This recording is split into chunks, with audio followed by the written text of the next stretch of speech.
And I've got a red light screen in the back, so you're good. Okay. And bring your canopy down. Hold it by the rail, there you go. And then push the red levers forward. And then you see the vent window there on the side, grab the little knob. Okay. Little aft knob there. Knob. That, and then you can push the little vent open. There you go. Guide wheels and brakes, we're going to check those. We're going to unlock them. They come out, they're symmetrical. And I feel like I'm right there. And it goes back in there. Don't have a dolly direction of the wind. We've got a right crosswind of a couple knots in there, about 8 knots total. So that's going to give me, I'm going to use 60 knots for my reference speeds. Emergency is basically below 200 feet. If we lose a rope, we're just going out there somewhere in front of us. Above 200 feet, we're going to make a immediate right 180 and come back to the field, land downwind. That's above that, we'll, optimistic. Yes, it works very well. Above that, we'll just judge our energy and then land however we need to over that. So we'll give him a thumbs up there. Turn on the radio for me. There's a power switch there just to the left of the airspeed indicator. There's a toggle switch. The airspeed. See the airspeed indicator? Gotcha. Okay, there we go. Eagleville Puckett Drive, ASK 21 Bravo is ready for takeoff and tow to 3,000 feet. Okay, and if you are ready to go, we're taking out at 41.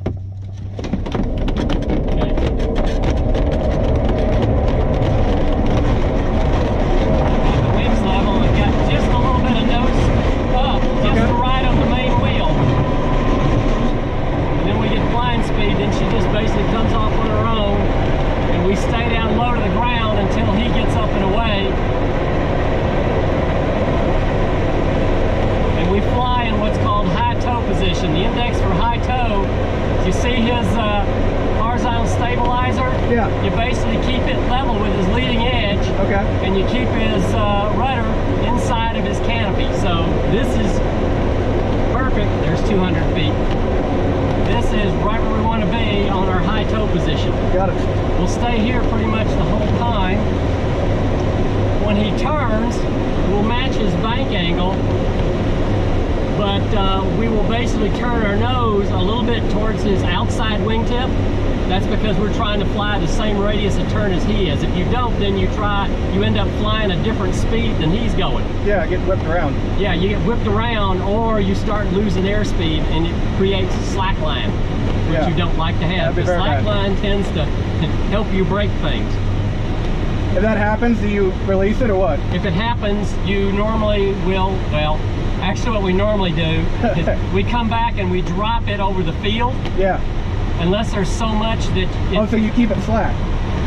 Well, no, if you get slack line, you put some drag on the airplane, normally with a little bit of side slip. Yeah. Until it comes out. Your problem is if you get too much and it comes out too quick, it'll snap the rope. For sure. If you do that, it'll normally break right up next to the airplane, and you won't have any. You'll see him go away, and if he's got a bunch of rope, then you hold on to the rope until you get over the field, drop the ring wear, because those rings are about $150 a piece. Oh, wow. The FAA answer is get rid of the rope immediately. The real answer is like, if it's not a threat, bring it back so that we can put a new rope on it. Yeah. There's 1,000 feet. Okay. 1,000 feet. So, see where I'm sitting here? Why don't you ghost me on the stick for a second? Yeah. And just notice basically how little I'm actually moving. Now, he's turning. A little bit. So, I've just got a smidgy of bank to go with him. But I'm still maintaining pitch so that that stabilator is right at or slightly below his leading edge. When he levels back off, then I'll give you the airplane. Okay.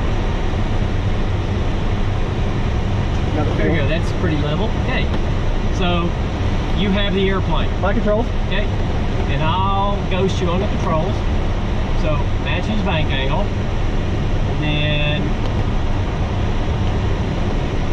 here's your elevator to control where that tail is. You want to keep that tail right on his leading edge. A little bit of yaw.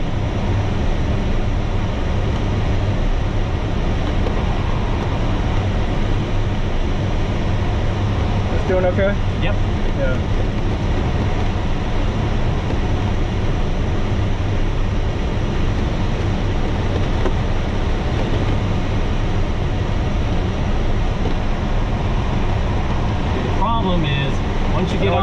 oscillation, yeah.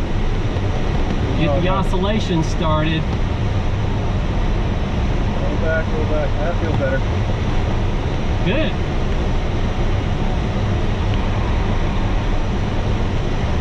You become real sensitive to changes in rate.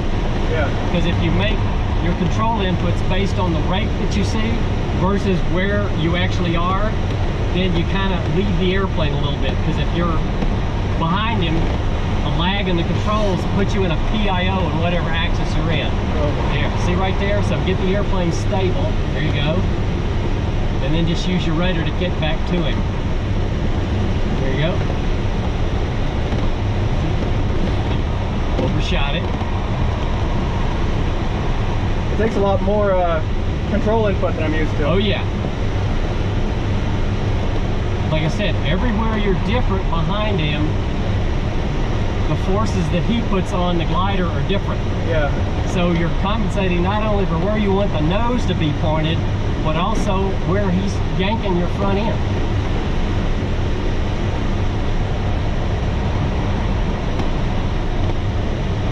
Feet to go. Do you always 3,000 above ground, or? 3,000 feet above ground, so okay. 3,800 feet is our release altitude. Okay.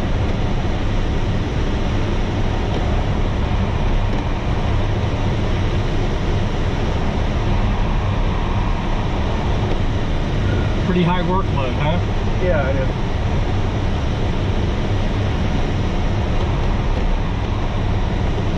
Here we go, there's 200 below, so we get the airplane stable and we're looking to the left and down because that's where he's going to go. Yeah. He's clear left.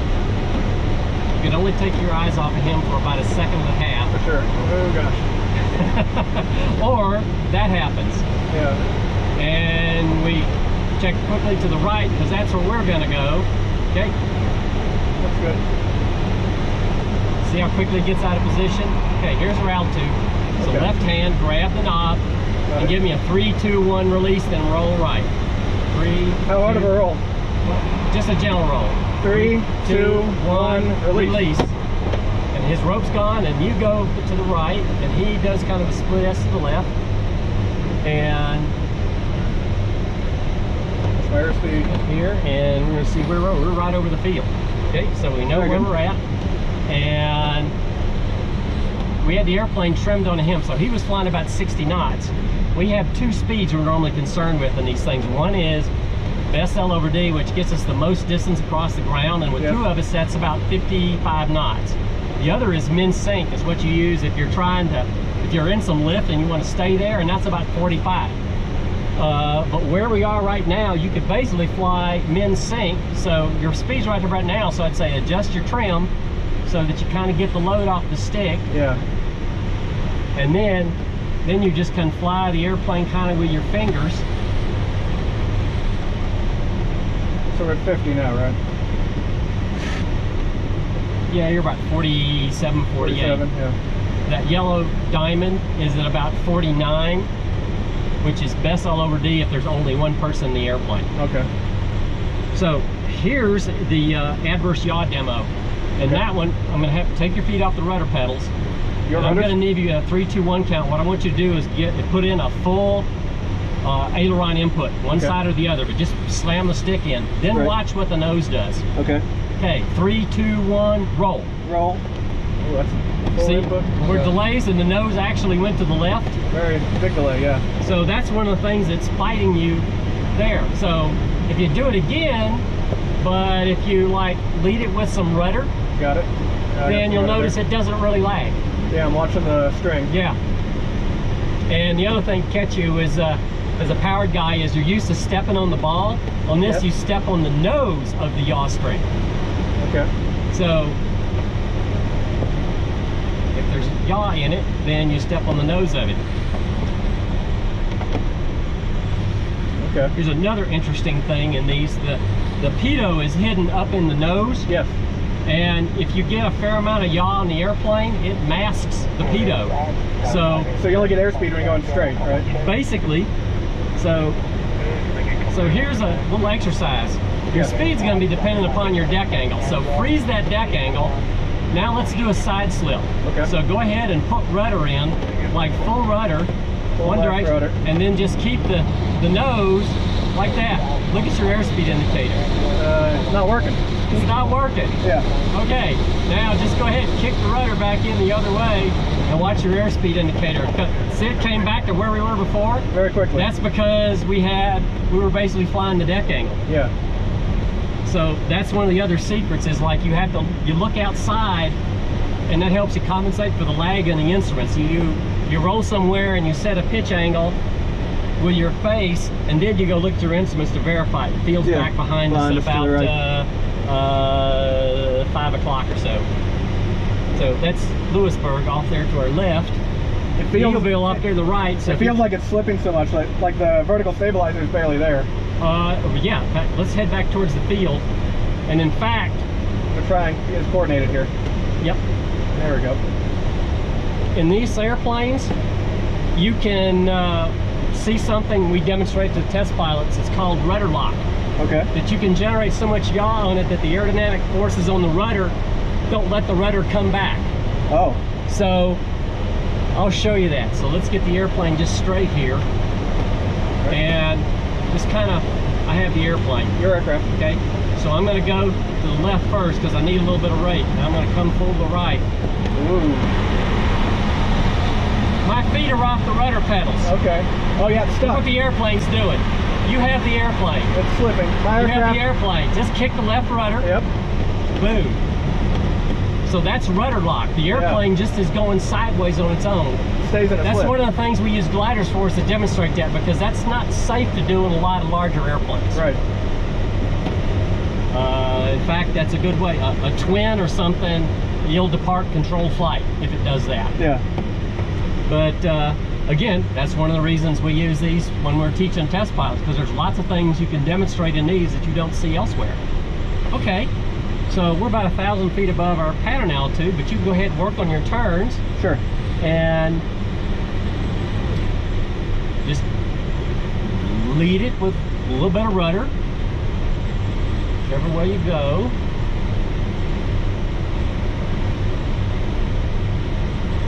And it's pretty mild mannered. But we're still high enough that we can do some stall demos too. Yeah, if you actually use the rudder, it's really mild. Yeah. So why don't we do this? Just straighten out here. Okay. Okay. And let's just come back about 2 knots per second lead rate. Keep her coming up. Okay. Keep the nose pointing in the right place. There she comes. There comes the nose down. Quiet. Very benign. You just kind of release the back brake. In fact, some of them, the stick, just leaves back and it'll just kind of buck on you. Yeah. I'll try another one. Yeah. Try and get the rudder straightish. Yeah, I didn't even release it when it came down. Yeah.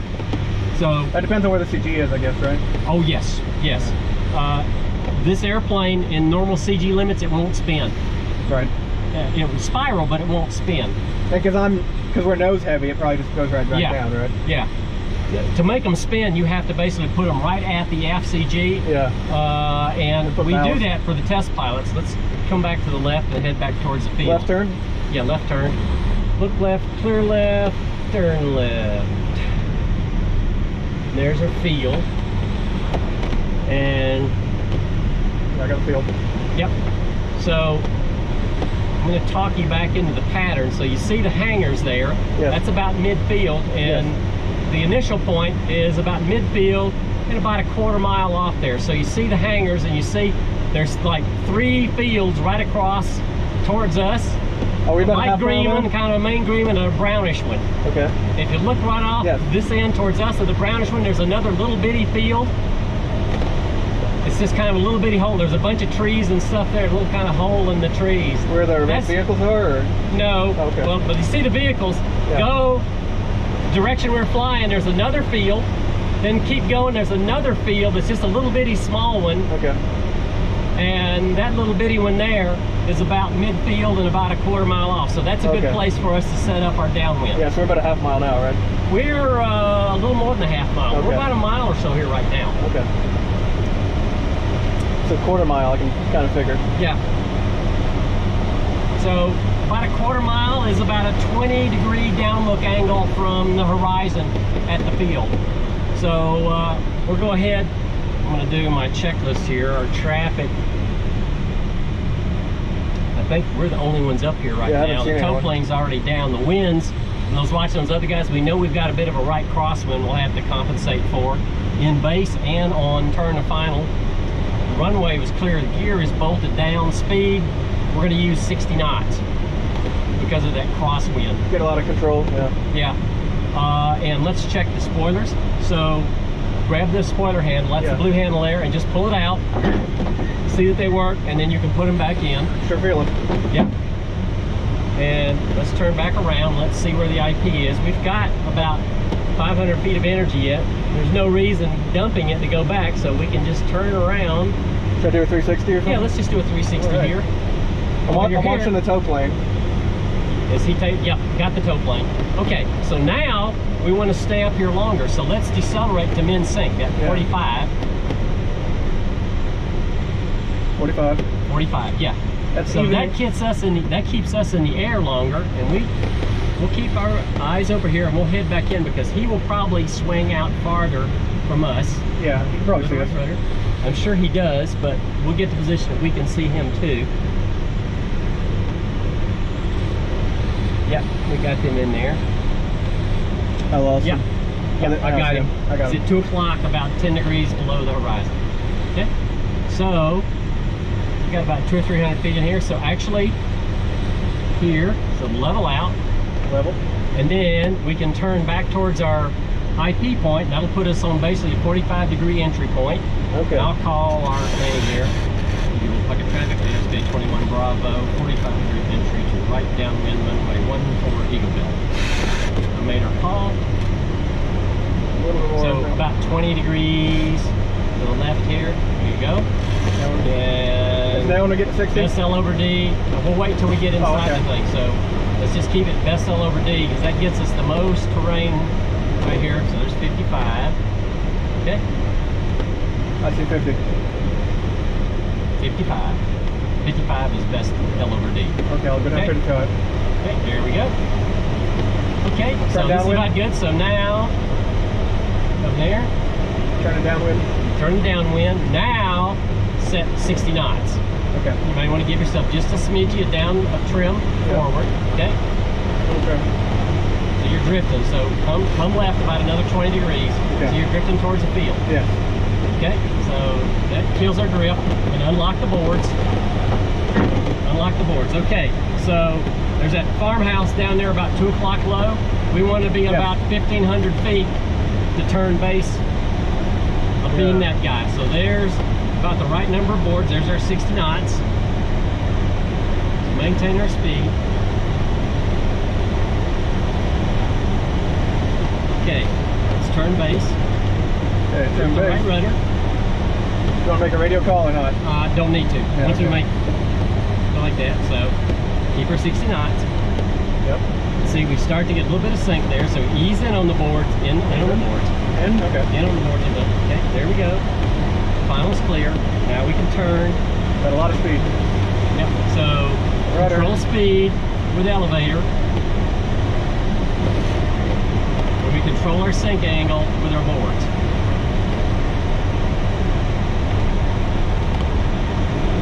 Feel like crosswind.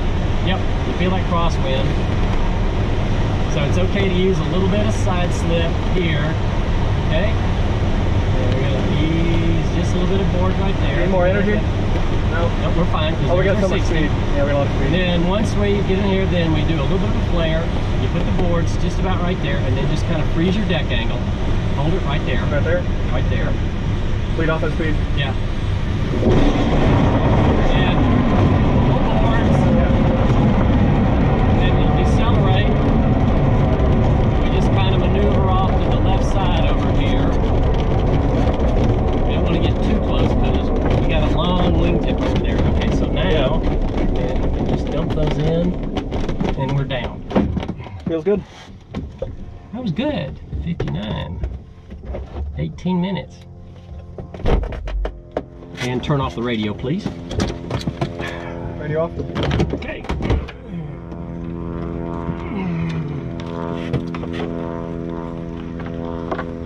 And I'll turn off your camera. Thank you.